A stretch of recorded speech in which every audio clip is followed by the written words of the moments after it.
Estamos no ano 67, no coração de Roma. Não nos palácios de mármore, mas num buraco úmido e fétido cavado na rocha, conhecido como Cárcere Mamertino. Ali, o homem que abalou o Império Romano aguarda o som dos passos do carrasco. Paulo sabe que seu tempo acabou, mas ao ditar suas últimas palavras a Timóteo, ele ignora os grandes temas teológicos e a própria defesa legal para fazer um pedido desconcertante, quase irrelevante para quem está à beira da morte. Ele não clama por um milagre, nem pede clemência a Nero. Ele implora com uma urgência palpável para que alguém lhe traga uma velha capa de lã esquecida em Troade e alguns rolos de pergaminho. Porque a mente mais brilhante do cristianismo gastaria sua última tinta e seu último fôlego com um agasalho usado e alguns pedaços de couro? O que havia naquela capa que era mais vital para ele do que a própria sobrevivência? Estamos nos corredores úmidos e sufocantes de Roma, não na cidade gloriosa dos imperadores, mas no ventre da terra, onde a esperança costuma morrer. O apóstolo Paulo, agora um homem idoso e marcado por cicatrizes de chicotes e pedradas, encontra-se confinado no que a história identifica como o Cárcere Mamertino.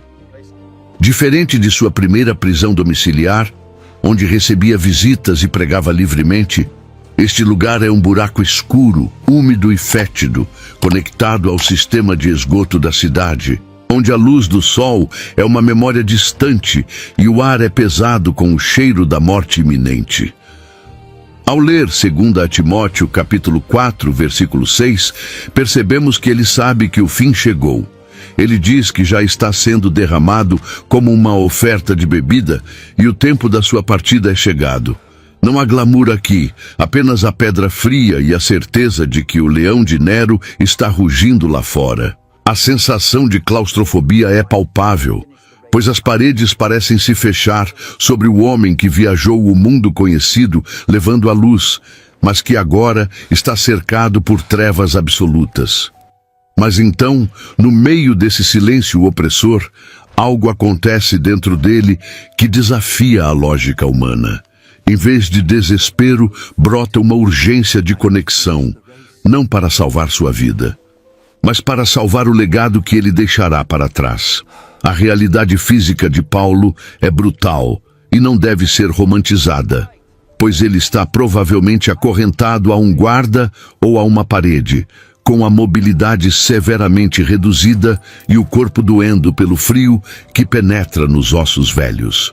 A solidão nesse tipo de ambiente não é apenas a falta de pessoas, é a ausência de estímulos. É o vácuo onde a mente pode começar a pregar peças, fazendo o prisioneiro duvidar de sua própria sanidade ou missão. No entanto, a mente de Paulo permanece afiada como uma espada, focada nas necessidades da igreja e na continuidade do evangelho, mesmo quando seu corpo está prestes a ser desfeito. Ele não pede advogados, não pede clemência a César, nem organiza uma fuga. Sua preocupação está voltada para itens simples e pessoas específicas. A água gotejando nas pedras marca a contagem regressiva de sua vida, e cada gota ecoa como um martelo de juiz batendo na mesa. Só que havia um problema escondido nessa solidão. A tentação de se sentir abandonado pelo próprio Deus, a quem serviu com tanto fervor. Uma batalha espiritual travada no silêncio daquela cova que faria qualquer gigante da fé tremer. Nesse cenário desolador, o som do silêncio é interrompido apenas pelo arrastar das correntes e pela respiração cansada de um homem que correu a carreira e guardou a fé. A atmosfera é carregada de uma solenidade final, pois Paulo entende que não sairá dali vivo. O veredito, embora não oficializado, já está selado no coração do império, que odeia o que ele representa.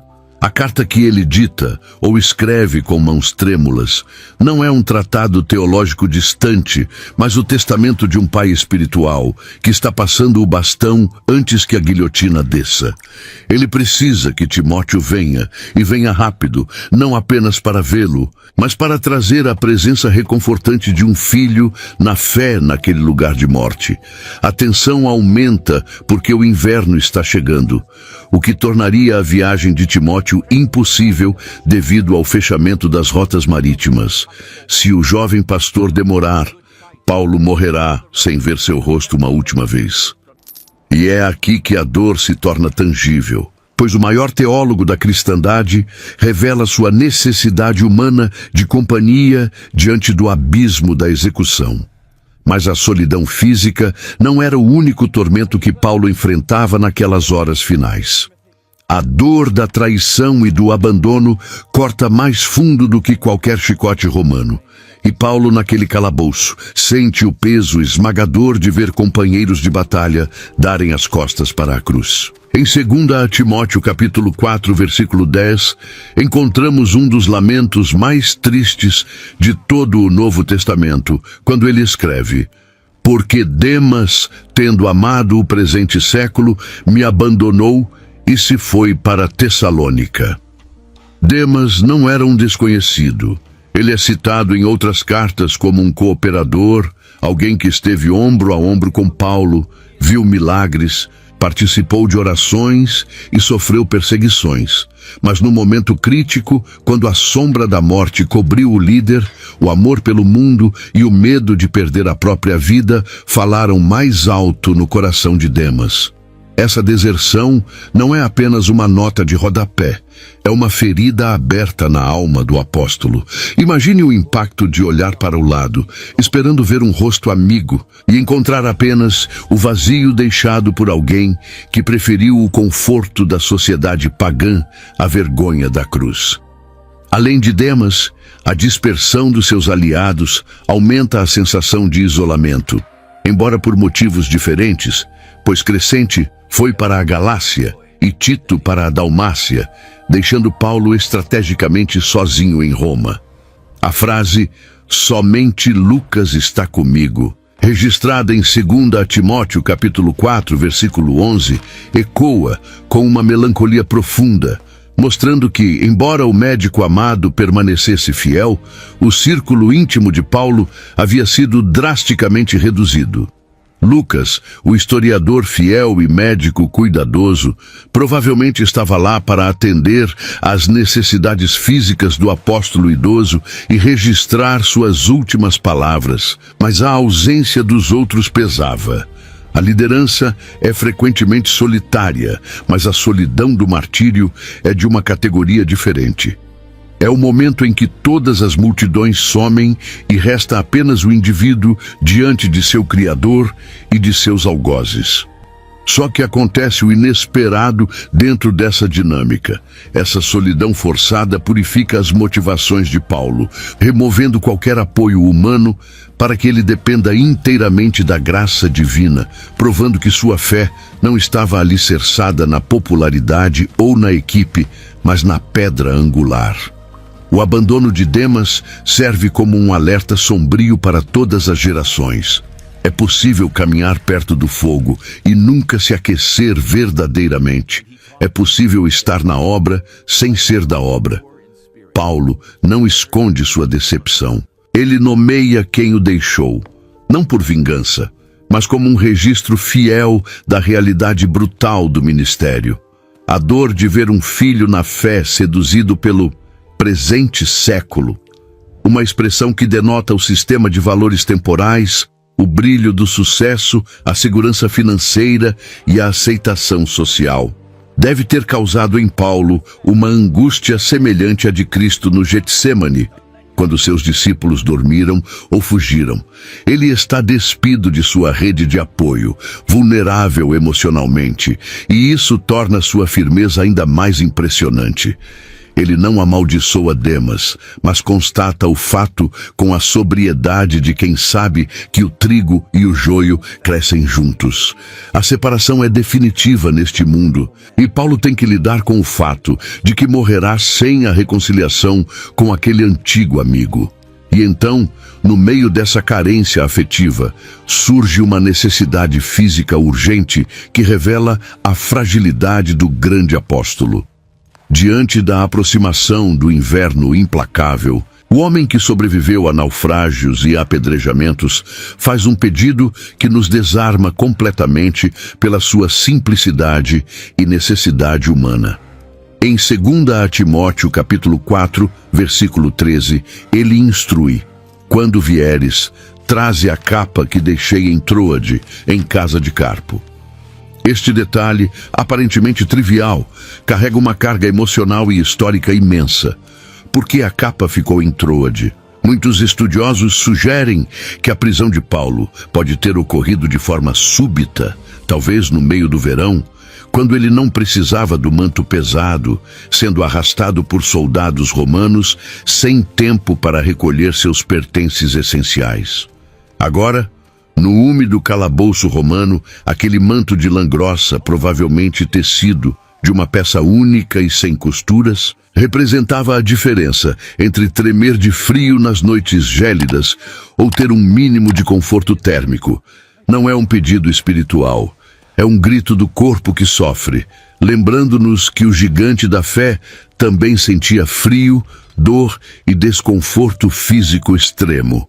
Essa capa, conhecida como paenula, em latim, era uma vestimenta externa circular usada por viajantes e soldados para proteção contra intempéries, servindo muitas vezes como cobertor para dormir. Ao pedir especificamente aquela capa deixada com Carpo, Paulo mostra que não tinha recursos para comprar outra ou que aquela peça possuía um valor sentimental, talvez tecida pelas próprias mãos, enquanto fabricava tendas ou presenteada por uma igreja amada. A humanidade de Paulo transborda aqui.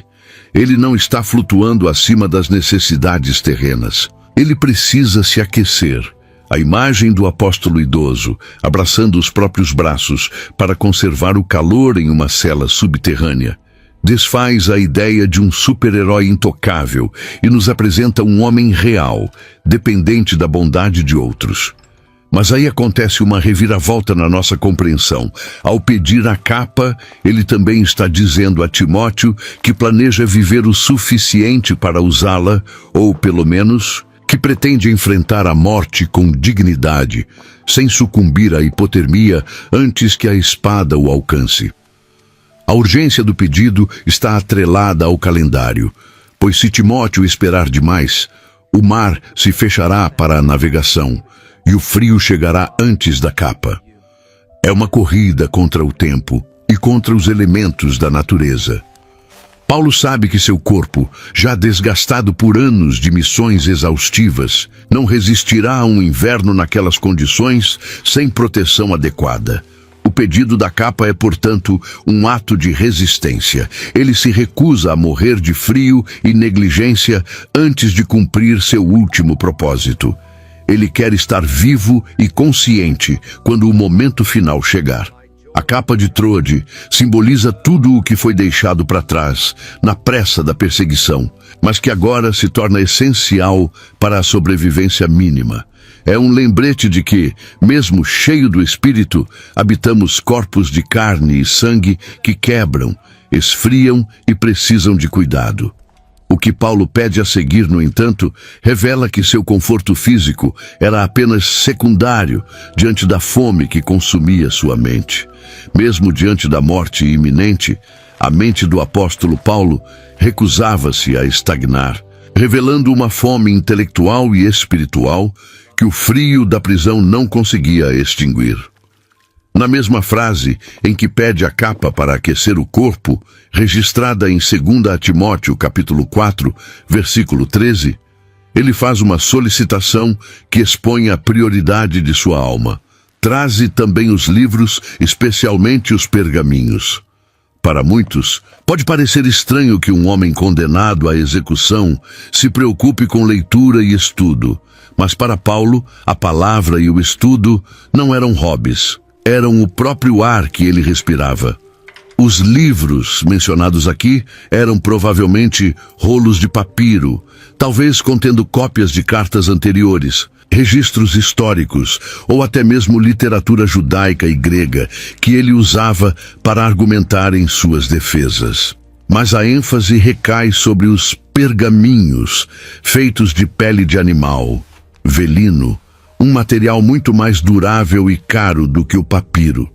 É muito provável que esses pergaminhos fossem cópias das escrituras do Antigo Testamento, talvez os salmos que traziam consolo ou os profetas, como Isaías, que prediziam o sofrimento do Messias e de seus servos. Paulo queria morrer com a mente saturada das promessas de Deus, blindando seus pensamentos contra o medo através da imersão na verdade. Há uma distinção profunda aqui que não podemos ignorar. O corpo precisava da capa, mas o espírito clamava pelos textos sagrados. Paulo nos ensina que o fim da vida não é o fim do aprendizado. Ele permaneceu um estudante até o último suspiro. Imagine a cena na penumbra daquela cela. Um homem idoso, com a visão cansada, aproximando os olhos dos textos à luz bruxuleante de uma lamparina ou de uma fresta de luz, buscando novas revelações ou conforto em passagens antigas. Ele sabia que seus dias estavam contados, mas não queria desperdiçar nenhum segundo lamentando sua sorte. Ele queria usar o tempo restante para meditar, escrever e fortalecer a base doutrinária que deixaria para a igreja. Só que havia um problema escondido nessa solicitação: o risco. Transportar esses documentos era perigoso. Se os pergaminhos contivessem textos cristãos ou judaicos considerados subversivos por Roma, Timóteo estaria arriscando a própria vida ao carregá-los pela cidade imperial. O pedido de Paulo, portanto, não é apenas um desejo de leitura, mas um ato de ousadia, afirmando que a palavra de Deus é mais valiosa que a própria segurança física. Além disso, a menção específica dos pergaminhos sugere que Paulo estava preocupado com a preservação e a transmissão fiel do ensino. Ele não tinha uma nuvem digital para armazenar seus sermões. Aqueles rolos eram o tesouro físico da teologia cristã primitiva. Ao pedir que Timóteo os trouxesse, ele estava, na verdade, garantindo que esse legado fosse passado adiante, entregue nas mãos de seu sucessor. É possível que ele quisesse fazer anotações finais, correções ou simplesmente passar o bastão da autoridade escriturística para o jovem pastor.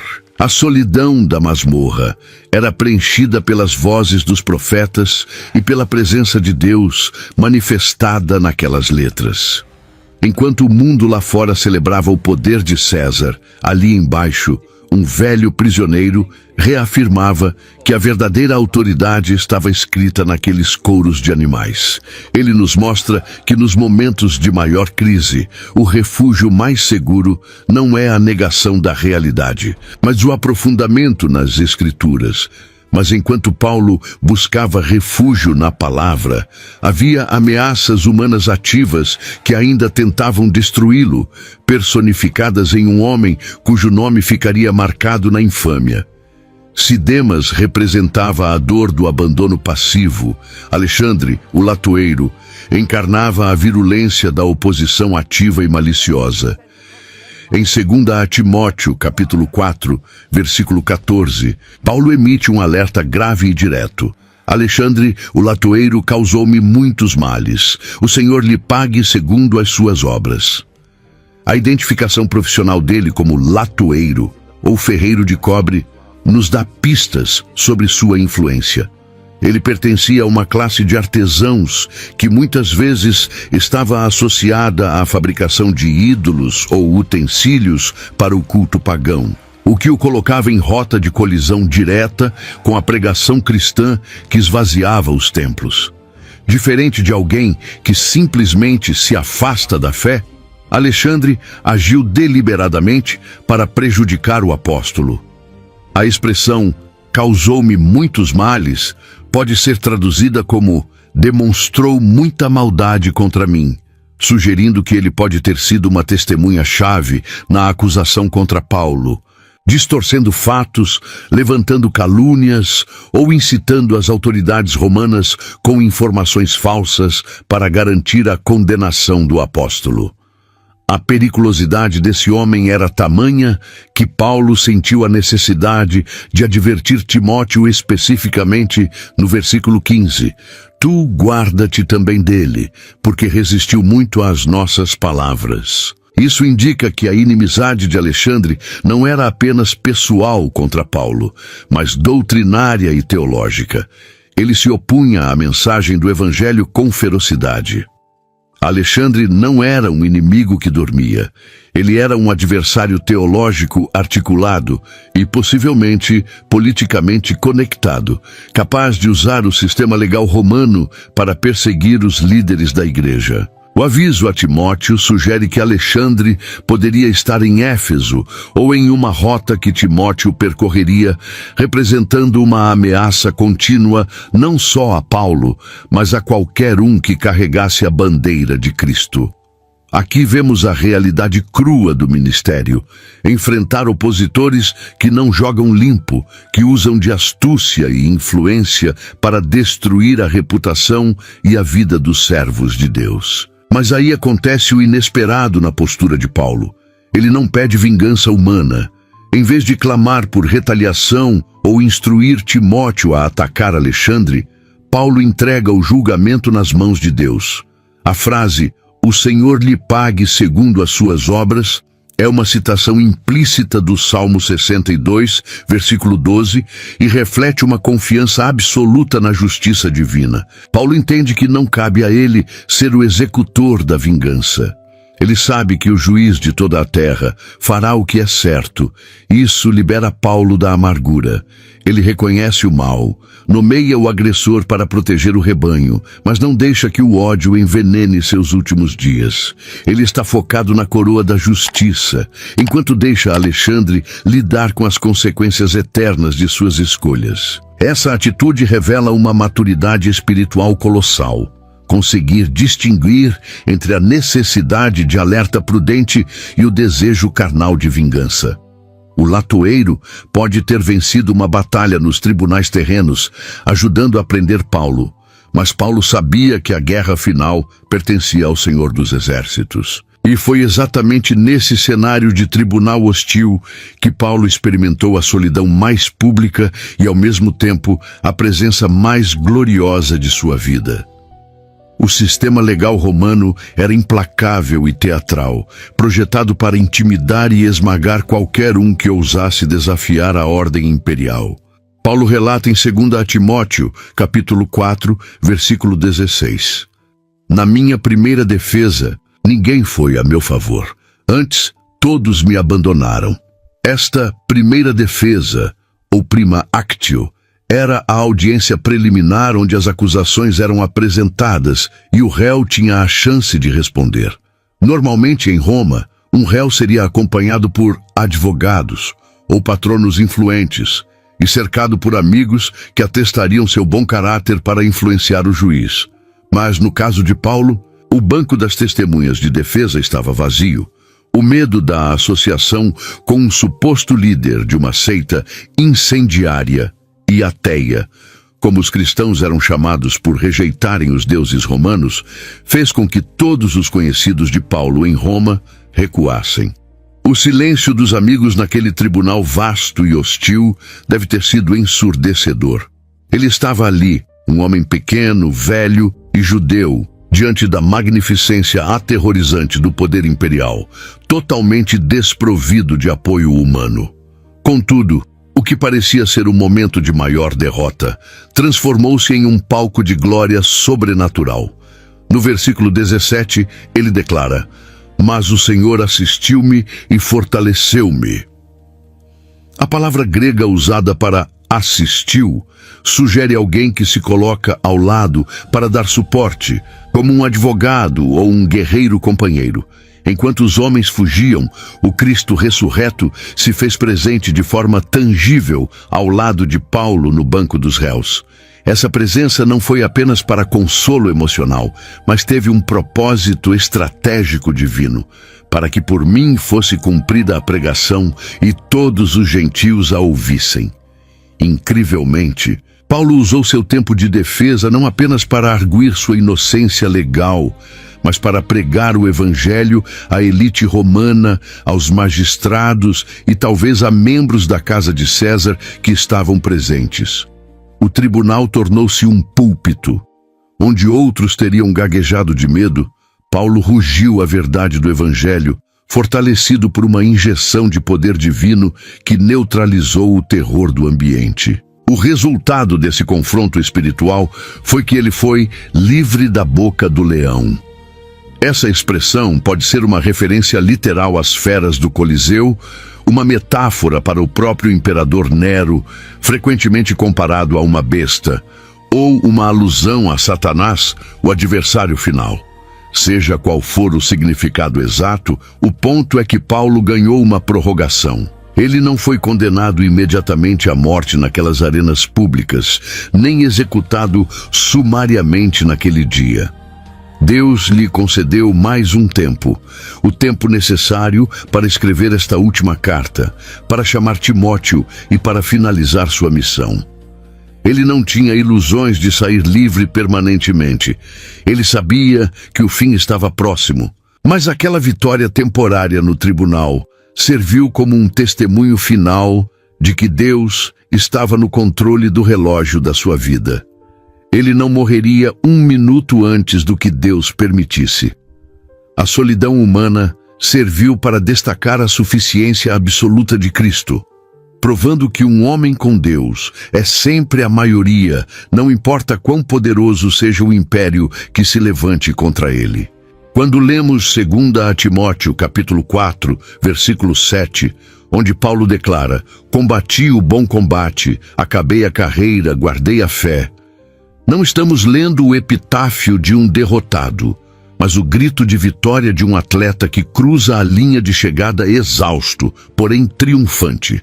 A linguagem que ele usa aqui é técnica, extraída do mundo dos esportes gregos, onde o combate, ou agon, refere-se a uma luta extenuante, cheia de esforço, suor e disciplina rigorosa. Paulo não vê sua morte iminente como uma tragédia ou um acidente de percurso. Ele a enxerga como a conclusão lógica de uma vida ofertada.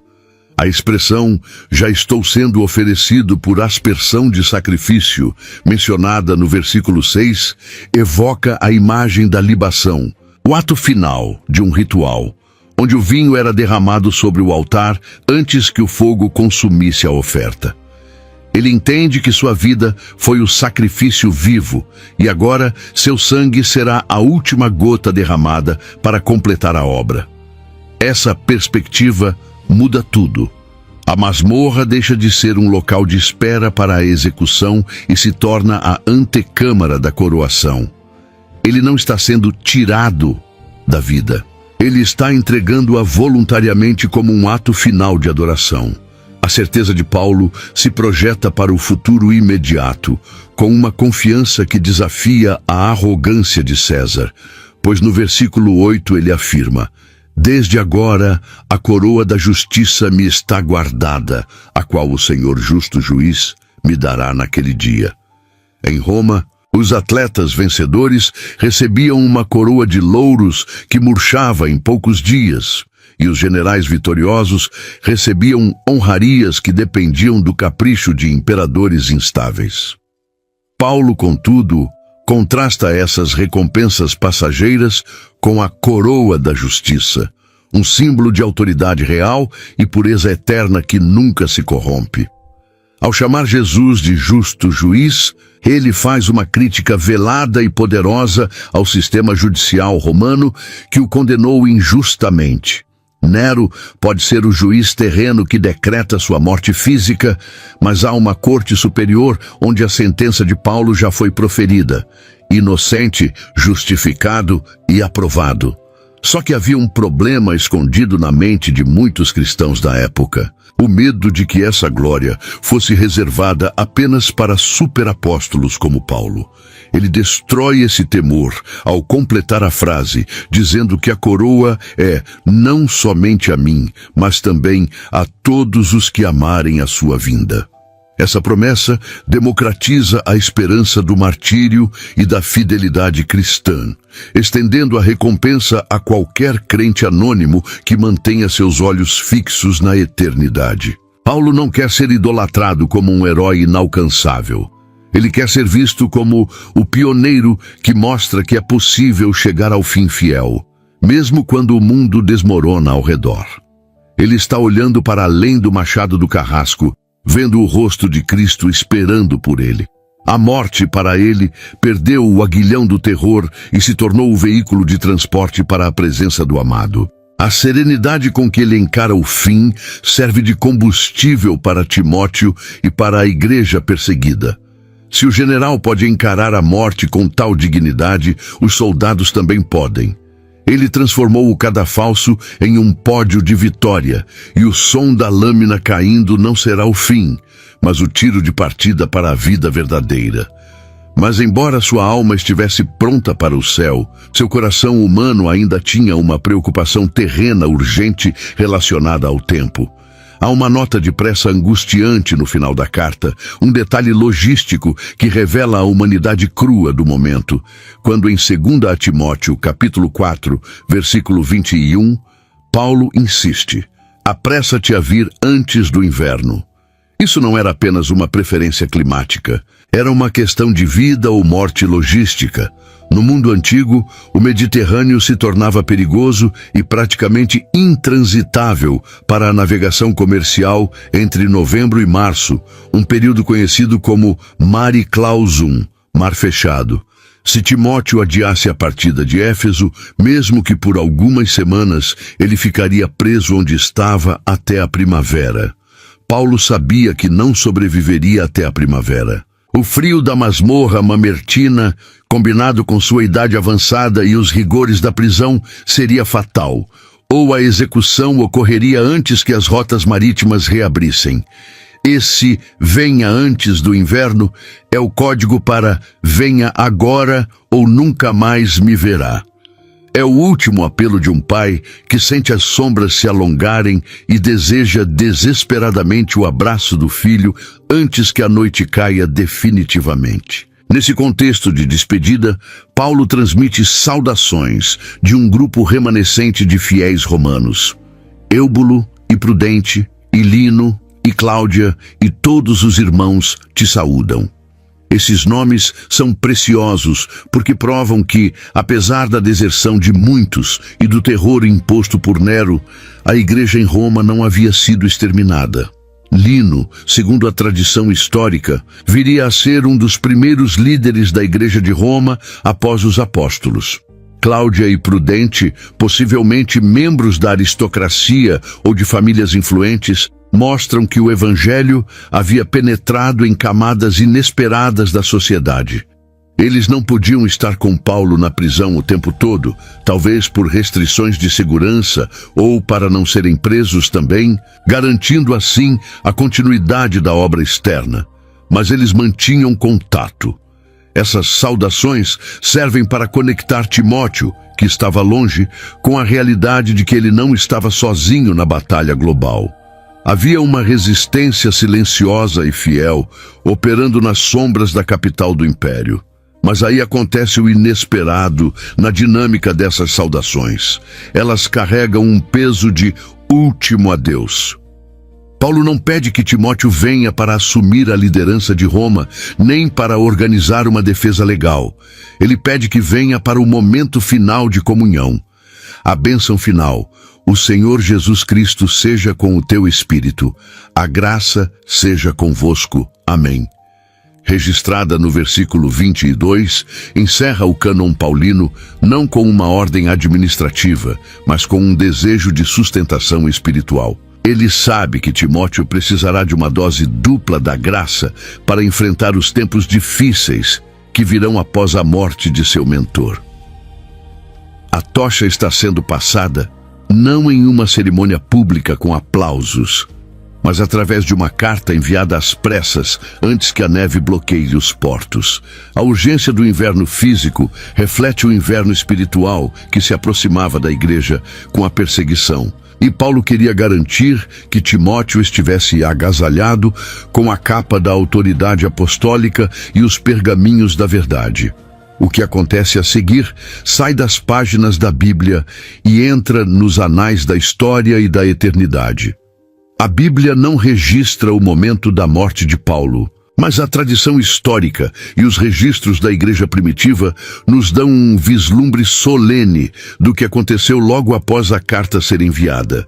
Como cidadão romano, Paulo tinha o privilégio de uma morte rápida pela decapitação, ao contrário de Pedro, que, segundo a tradição, foi crucificado, ou de outros cristãos que foram queimados vivos ou jogados às feras. Ele foi levado para fora das muralhas da cidade, provavelmente ao longo da Via Ostiense, até um local conhecido hoje como Tre Fontane. A caminhada final da prisão até o local da execução foi o último sermão silencioso do apóstolo. Imagine a cena. Um homem frágil, talvez vestindo a capa que Timóteo conseguiu trazer a tempo, ou talvez tremendo sem ela, caminhando com a firmeza de quem vai para um banquete, não para um enterro. Os soldados que o escoltavam devem ter ficado perplexos com a paz sobrenatural que emanava daquele prisioneiro, uma paz que desafiava a lógica da brutalidade romana. Quando a espada do carrasco desceu, encerrando a respiração daquele que foi o maior missionário da cristandade, o inferno deve ter celebrado por um breve instante, achando que havia silenciado a voz que perturbava o mundo. Mas essa foi a maior falha de cálculo do inimigo.